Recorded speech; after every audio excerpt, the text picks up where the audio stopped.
Babala. Ang dokumentaryong ito ay ginawa lamang para sa layuning pang-edukasyon at bahagi ng requirements sa paaralan. Ang lahat ng impormasyon at opinyon na pinahayag dito ay mula sa mga kalahok at walang intensyon na manira o magdulot ng gulo. Ang nilalaman nito ay para sa school purposes only. Alas 4 pa lang, nandito na siya sa tabi ng kalsada, sa ilalim ng maliit na tunda. Amoy uling, amoy dahon ng saging, amoy bibingka. Ito ang lugar kung saan nagsisimula ang araw niya. Dito niya inahalo ang galapong, dito niya niluluto isa-isa. Para sa mga anak, para sa kinabukasan, isang pwesto lang ito, pero dito nakasalalay ang maraming pangarap. So ngayon, pinupuntahan na ng aming team si Nanay Lourdes.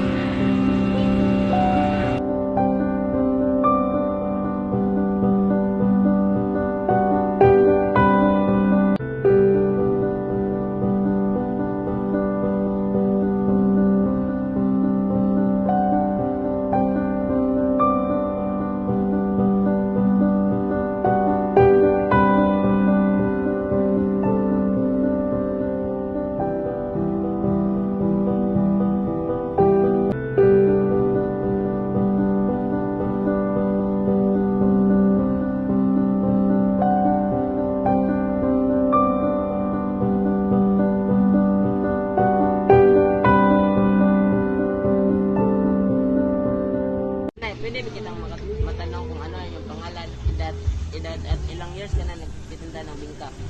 Ako si Lourdes Ibanez. Ako ni Dad, 64 na. Karong October. Walo na ko kami na nagtindaw.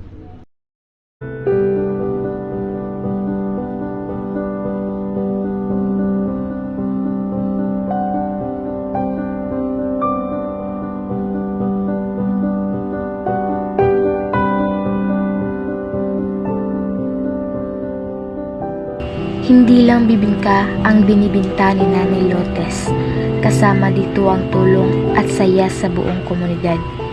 Sa bawat mainit na bilog na bibingka, may pamilyang nabubusog.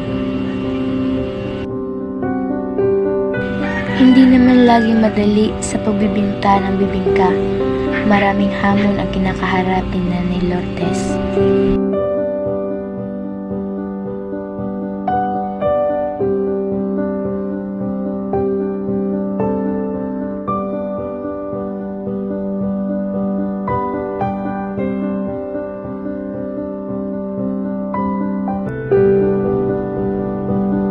Ang kwento ni Nanay Lourdes Ibanez ay kwento ng maraming Pilipino. Kwento ng sipag, tiyaga at pagmamahal sa pamilya. Sa isang simpleng bibingka, nabubuhay ang isang tradisyon at nabubusog ang isang komunidad. Ito ang patunay na sa pagsusumikap, may biyayang dumadarating.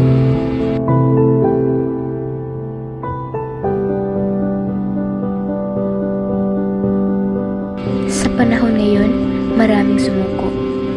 Pero si Nanay Lourdes, pinili niyang lumaban para sa anak, pamilya at sa mga pangarap. At sa kanyang mga kamay, napatunayan niyang ang sipag ay ang pinakamasarap na sangkap ng tagumpay.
Hala, no?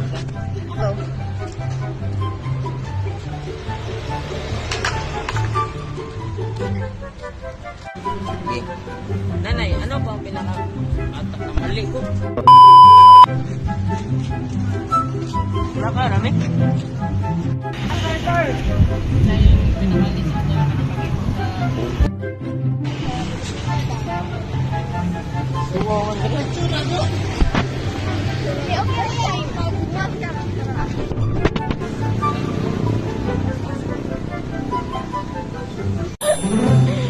Da. Oh, tago pa. Oh, oh nag-video di ito.